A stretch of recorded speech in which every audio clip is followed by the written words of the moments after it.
you have to be the champ before you be the champ. You understand? Does that make sense? Yeah. Does it really? Because it sounds like you have to be him before you can be him. You can't just pop this by training and doing push-ups and knocking people out. I'm the champ. No, you have to be the actual champ. Your conduct, your lifestyle have to be the champ before you actually wear the belt. So you were saying, I'm going to be the champ. You were living like the champ. All my life, that's what I did. I would read books about them. That's all I did. I would read books about them, watch them fight. That's my life. If I wasn't in school and I wasn't training, I was watching them and reading about them. Just like any skill or anything you learn, you got to go from thinking to doing to being. You got to take knowledge, you create the experience, and if you keep doing it over and over again, you start getting a skill, or you start getting wise about how to do it. And you know that you know how to do it. I can tell you without a doubt that if you're analyzing your life right now within some disturbing emotion, that 100% of the time you're going to make your brain worse. If you're stuck in an emotion, like you're frustrated, you're angry, you're fearful, resentful, and you're thinking within that emotional state. In other words, you can't think greater than how you feel.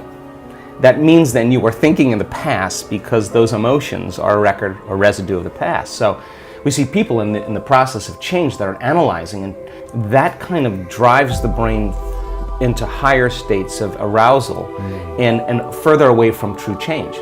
So it requires a clear intention and an elevated emotion to begin to change your energy and to change your life. And nobody changes until they change their energy. When we're wanting something, anything in the world to change, I find that it actually is reflecting something that's inside you that hasn't been seen.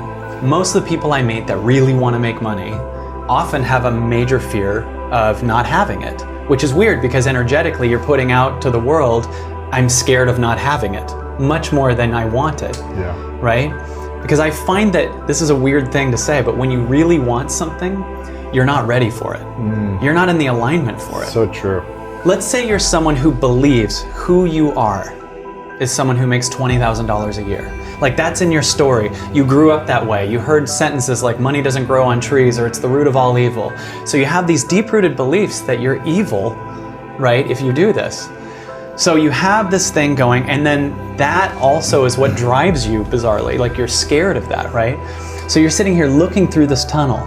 This is what I want. I can see it's that one person. That's the love of my life. I'm sure that's my soulmate. Meanwhile, you haven't met almost everybody, right? It's that much money. It's that stuff. You can feel this needy vibration. And I've worked with so many people who say, dude, I don't know what it is. I keep working my ass off. I keep trying to make money and I can barely pay rent. And I thought, what if those are the reasons you aren't making any money? What if you're working your ass off is actually why you can't make money? And what if instead of working on getting money, you work on you and changing your vibration to leave the story that who I am is $20,000 a year, to leave the story that who I am is what my parents say. So if you go to a receiving vibration, the first thing you do is receive what's here. Like, it sounds corny, but we usually don't pay attention to what's here right now. Right now, you and I are here.